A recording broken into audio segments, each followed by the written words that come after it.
En termes de maïs, les besoins s'élèvent à 800 000 tonnes l'an et que la production locale arrive à peine à 200 000 tonnes, ce qui a un gap de 600 000 tonnes qui continue malheureusement ce gap-là à être couvert par les importations.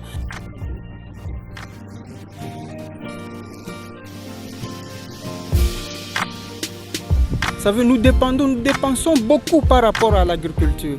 Nous importons beaucoup de choses. Mais les grands fermiers, ça représente une partie, n'est-ce pas, de ceux qui sont dans ces secteurs. Il y a ce qu'on appelle les ménages agricoles qui, en fait, au niveau de la République démocratique du Congo, arrivent à soutenir la production. La grande quantité de la production locale provient de ces agriculteurs-là, de ces petits planteurs.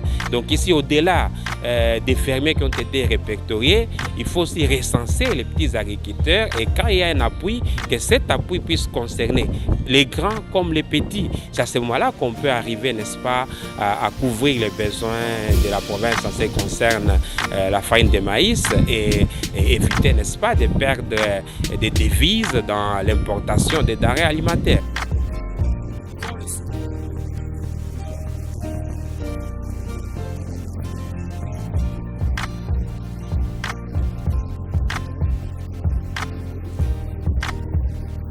Les modèles qu'il faut envisager, c'est les modèles paysans.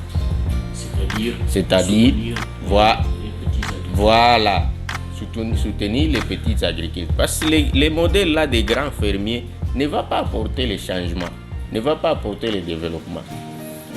Vous imaginez, prenons le cas où ces gens-là produisent et que nous avons suffisamment de maïs ici. Ça signifie quoi? Ça signifie que ces maïs, nous allons les revendre à Kabongo. Ces maïs, nous allons les revendre à Futuka. Ces maïs, nous allons les revendre à Kasenga. Ces maïs, non. C'est l'inverse du développement agricole. Les productions doivent venir des milieux ruraux vers les centres urbains. Mais ces grands fermiers sont installés où? Ils sont installés autour de Lubumbashi. Avec le quelques surfaces, voulais-je dire, emblavées de petits agriculteurs, ils parviennent à lutter contre l'insécurité alimentaire de leurs ménages et aussi vendre quelque chose. Il y a moyen que le gouvernement appuie ces deux catégories de producteurs, donc les fermiers, les grands fermiers et les petits agriculteurs, moyennant, n'est-ce pas, la disponibilisation des intrants agricoles qui posent problème, n'est-ce pas, au niveau de la province du Haut-Katanga où on ne peut pas se permettre de cultiver le maïs sans faire recours aux engrais chimiques.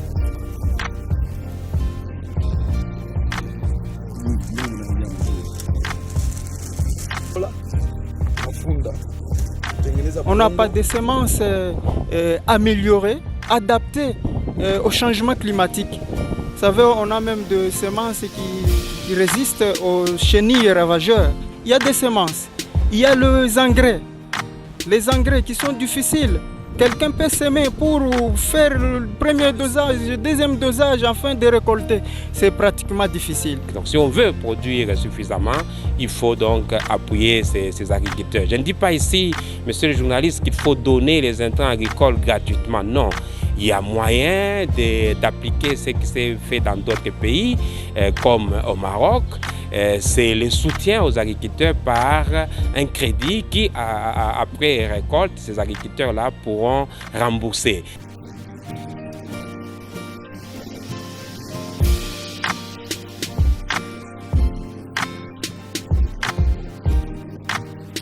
Mais ces fermiers ont des difficultés, notamment l'accès au crédit agricole. Ils ont des difficultés du genre approvisionnement en intrants. Donc il y a moyen que le gouvernement puisse appuyer ces fermiers dans un partenariat public-privé pour arriver à augmenter, n'est-ce pas, leur capacité de production. C'est un problème. On peut bien accorder des crédits. Quand je dis des crédits, moi je ne vois pas directement les banques, l'État doit avoir cette politique-là d'appui aux paysans. Donc, accorder des subventions ou des crédits à ces paysans-là pour qu'ils agrandissent d'abord les espaces agraires. Il n'y a même pas de banques agricoles qui financent l'agriculture. Les organisations qui sont dans l'agriculture souffrent tellement jusqu'à un point où les autres ne parviennent pas à faire les activités comme il faut.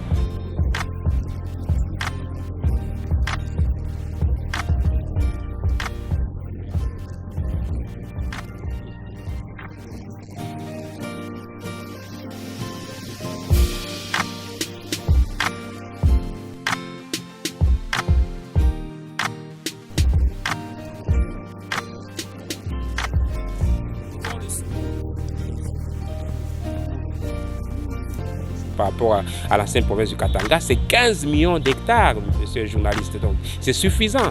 Mais si je dois parler du Haut-Katanga, rien que la vallée de la Lufira, vous avez 1 million d'hectares. Si on exploitait cette vallée de la Lufira, on peut aujourd'hui résoudre cette question de la farine. Il faut se baser à la production, à augmenter la production des petits agriculteurs.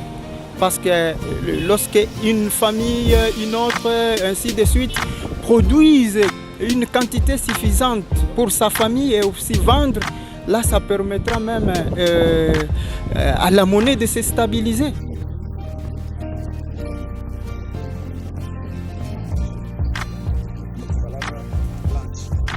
C'est ça le problème. Ça, le gros d'étranglement, c'est qu'il y a un problème de financement.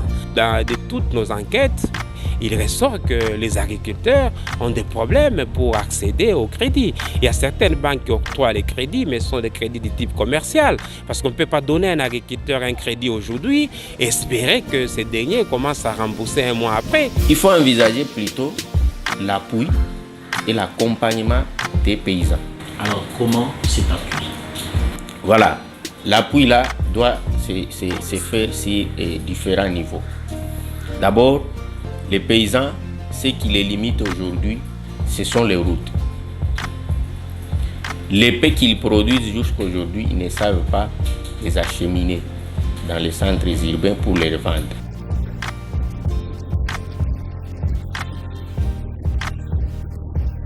Du coup, cela rend l'inaccessibilité à leurs produits là. Ça signifie les produits locaux coûtent cher. Voilà, ça coûte cher et conséquence, on doit recourir à ce qui coûte moins cher. C'est ainsi qu'on continue à importer.